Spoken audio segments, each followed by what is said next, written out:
Magandang umaga mga ka-DI at happy Tuesday ngayon at salamat sa Panginoon sa oportunidad sa ating mga buhay guys at nakarating tayo sa bagong taon sa ating mga buhay.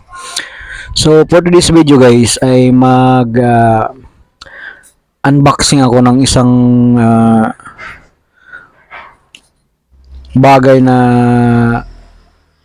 sana hindi ako nabubudol nito, pero maganda kasi yung ano nito, yung nakita kong video ay ano siya guys, mini vacuum siya na pwede mo lang hayaan siya ilapag kahit yung mga sulok-sulok at yung mga ilalim ng kama ay kaya niyang puntahan na hindi mo na siya ino-operate na tahawakan. So sana ay ano to, yung legit to akong binili at matitingnan natin ngayon guys. So bubuksan ko ngayon at sana hindi ako nabudol nito guys. At nabili ko ito guys sa online at titingnan natin guys kung ano yung laman nitong binili ko. Sana okay to at hindi tayo nabubudol guys. So, antabayan na ninyo mga ka-DI at bubuksan natin, titingnan natin. One eternity later. At ito na mga ka-DI, ito. At from Lazada siya guys. At bubuksan na natin guys, mga ka-DI at mga ka-reels, para makita natin kung totoo ba ito. Yan. So, yan. Kung nakikita nyo guys,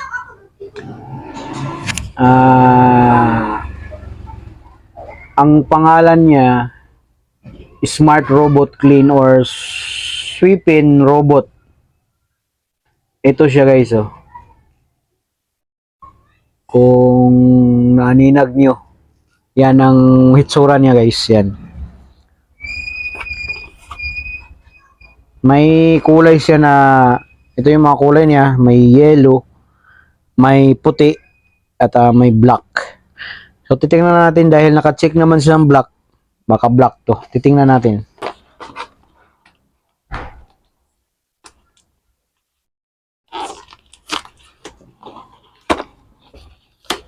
Ito. So, mayroon siyang laman siya rito na kung ano to, parang sticker, ewan ko kung ano to. Yan, no. So ito siya. So may parang walis siya, oh. May gulong din siya. Yan. So bubuksan natin kung ano to. Dito. Hindi ko alam kung dito siguro sinusuot yung hinihigop niya. Hindi ko alam kung saan papunta yung ano. So malalaman natin guys. At may kasama din siyang USB. Yan. Ito siguro yung ito yung sa power supply niya. Yan. So titingnan natin guys kung gumagana ba siya. Wala siyang manual. Dito tayo magkakaano ngayon dahil wala siyang kasamang manual kung paano i-operate. Pero may ano naman siya dito. Parang power. Ayun. Yan, oh. Pipindutin lang pala siya. Yan, umiikot na siya, oh. Pati yung gulong niya. Umiikot din pala. Yan. So, ganyan pala ang operasyon nito, guys. At try natin. Antabayan na ninyo, guys. One eternity later. Yan guys, chinarge ko muna siya dahil lang lubat na pala siya. At pinol charge ko muna. So ngayon, titistingan natin guys kung talagang gumagana ba to siya ng maayos. Kung titingnan mo yung size niya guys is parang isang lang, halos isang dangka lang. Ganyan lang yung niya. Oh. Kalaki siya, parang isang dangka lang halos. So ito, full charge na siya guys at matistingan natin ngayon. Ang niya, nandito lang pala yung pinaka niya. Natistingan na to kanina guys, pero naglobat nga. Kaya kung medyo may na siya, may alikabok na siya rito. So ngayon testingan natin ulit guys para makita natin talaga yung performance niya kung paano siya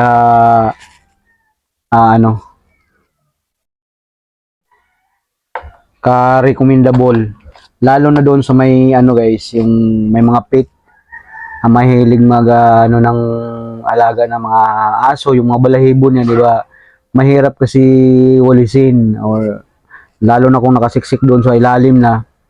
So dudukutin mo pa kung mag-vacuum ka rin naman ng vacuum na yuyuko ka o hilain mo yung mga upuan or lalo na doon sa ilalim ng kama. Mahirap siya linisan kundi halongkatin talaga at muna iangat yung kama o di kaya yung mga upuan ng mga malalaki.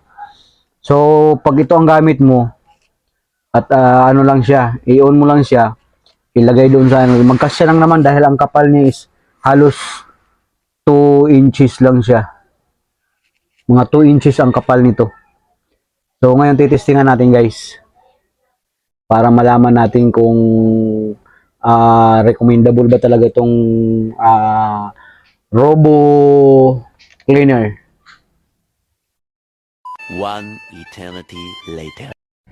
So yun guys, mga ka-DIY, titistingan ko na yung product na binili ko na Smart Robot Cleaner.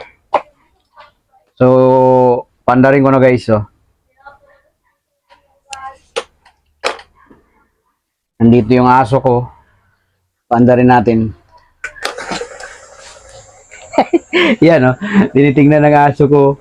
Yan, tumatakbo lang siya guys Kahit saan pa siya pumupunta. Yan.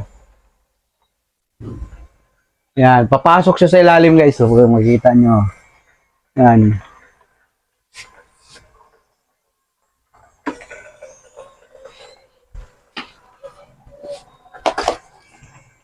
Ganyan yung niya Sisiksik doon sa pinakailalim na hindi mahalos makita.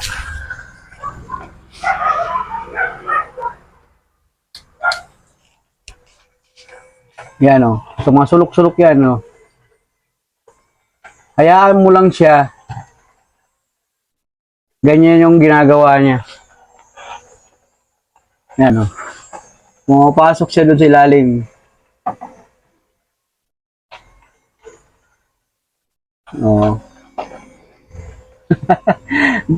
Ganun siya ganun siya kagaling. Akala ko nabubudol ako sa product na to guys. Ayan lumabas na naman siya. Umatras yung aso namin. Naglilinis lang siya, nagbabacuum siya pumapasok na siya doon sa papuntang kusina Yan balik na naman siya. Punta siya sa ilalim ng upuan. So, useful siya guys lalo na kung may mga pet. Yung alam mo naman, yung mga balahibo niya.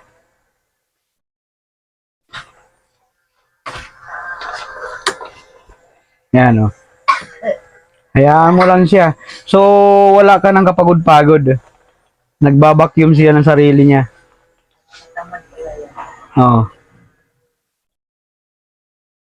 Yan oh, yung mga gilid-gilid, puntahan niya eh.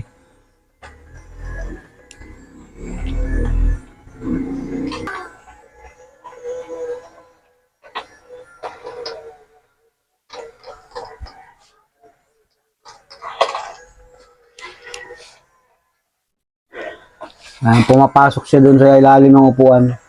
Yan.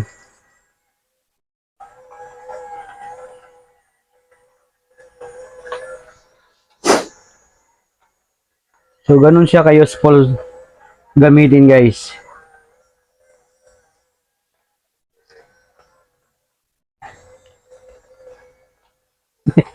Takot yung aso namin.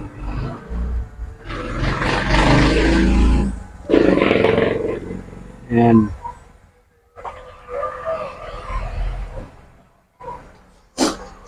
So, yun guys. Hanggang dito lang yung video ko.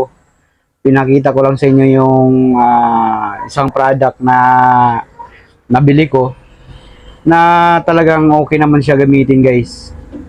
Lalo na doon sa mga mahilig mag-alaga ng mga pet. Dahil yung mga balahibo, kayang-kaya talaga niya sipsipin. At tingnan natin, guys, para makita din niyo kung may nasipsip ba siya. Yun. Tingnan natin. O yun, no?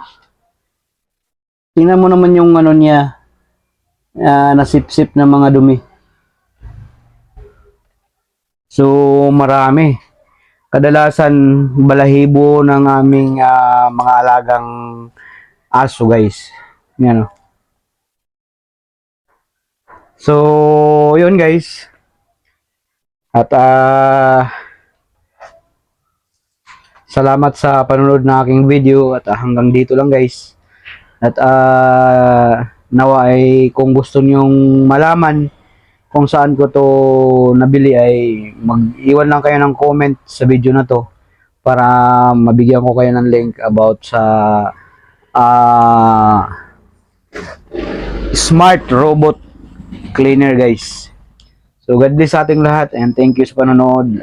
Doon sa aking mga subscriber, salamat sa parating pagsuporta sa aking mga video. At sa mga hindi pa nakasubscribe, subscribe kayo. And don't forget to hit notification bell para updated kayo sa aking mga video, guys. God bless. Salamat.